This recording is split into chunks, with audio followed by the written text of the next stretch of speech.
हिंदू धर्म में एकादशी का व्रत भगवान विष्णु को समर्पित एक महत्वपूर्ण व्रत है।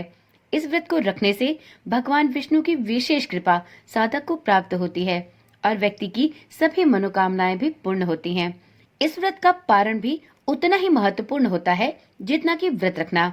इसलिए आपको सबसे पहले एकादशी का व्रत खोलने से पहले पारण के सभी नियमों को जान लेना चाहिए।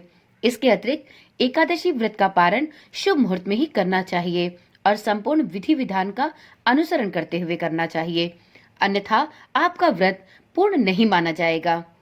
मित्रों, एकादशी का व्रत रखने के बाद पारण का बहुत महत्व है।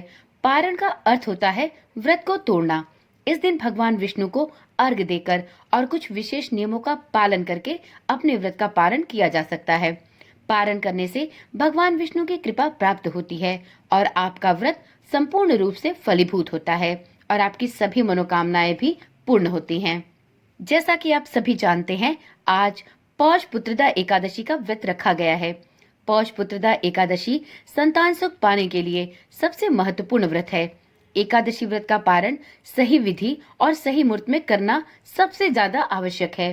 इससे श्रीहरि बेहद प्रसन्न होते हैं। मित्रों, पौष पुत्रदा एकादशी संतान सुख की इच्छा रखने वालों के लिए बहुत ही महत्वपूर्ण व्रत है। यह साल की पहली एकादशी है। जैसा कि आप सभी जानते हैं, पौष पुत्रदा एकादशी 10 जनवरी को सुबह 10:19 से प्रारंभ है और इस दिन पूजा के लिए पूजा का शुभ समय सुबह 8:34 से सुबह के 11:10 तक है। आज पौष पुत्रदा एकादशी का व्रत करने वाले साधकों को कल 11 जनवरी को अपने व्रत का पारण अवश्य करना चाहिए। पारण का सही नियम जाने बिना आप व्रत का पारण करते हैं तो आपका व्रत फलीभूत नहीं होता है। इसलिए आप सबसे पहले जान लें कि 11 जनवरी को पौष पुत्रदा एकादशी व्रत का पारण करने का शुभ समय क्या होगा। तो मित्रों, पौष पुत्रदा एकादशी व्रत का पारण 11 जनवरी 2025 को सुबह 7:15 से लेकर सुबह के 8:21 के बीच में किया जाएगा।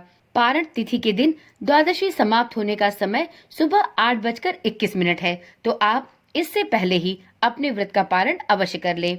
जैसा कि आप सभी जानते होंगे कि एकादशी का व्रत करने वाले साधकों को द्वादशी तिथि के भीतर ही अपने व्रत का पारण अवश्य कर लेना चाहिए। जब हरिवासर की समाप्ति हो जाए उसके बाद आपको अपना व्रत खोल लेना चाहिए। 11 जनवरी को पौष पुत्रदा एकादशी व्रत का पारण करने से पहले आप सबसे पहले ब्राह्मणों को दान दें, विष्णु जी की विधिवत पूजा अर्चना करें और ये सभी काम सूर्योदय के बाद ही करें। इस दिन श्री हरि विष्णु और देवी लक्ष्मी के सामने घी का दीपक जलाएं और पीले पुष्पों की माला भी अर्पित करें। ओम नमो भगवते वासुदेवाय इस मंत्र का 108 बार जाप करें। तत्पश्चात भगवान श्री हरि विष्णु और माता लक्ष्मी की आरती करें। पुत्रदा एकादशी व्रत का पारण करते समय सबसे पहले तुलसी दल मुंह में लें और फिर चावल ग्रहण करें। पारण के दौरान आप फल या सूखे मेवे जैसे कि बादाम, पिस्ता, अखरोट और किशमिश इत्यादि भी खा सकते हैं। तो मित्रों, यह रही एकादशी व्रत के बाद द्वादशी तिथि पर पारण करने के नियमों की जानकारी। यदि आप इसी प्रकार से अन्य सभी व्रत पर्व और त्योहारों से संबंधित नियमों, पूजा विधियों की संपूर्ण जानकारी प्राप्त करना चाहते हैं तो आप इस चैनल को अभी ही सब्सक्राइब कर लें, क्योंकि इस चैनल पर आपको इसी प्रकार की वीडियोस मिलती रहेंगी। तो चलिए मित्रों, कल मिलते हैं एक ऐसी ही नई और जानकारी वाली वीडियो के साथ।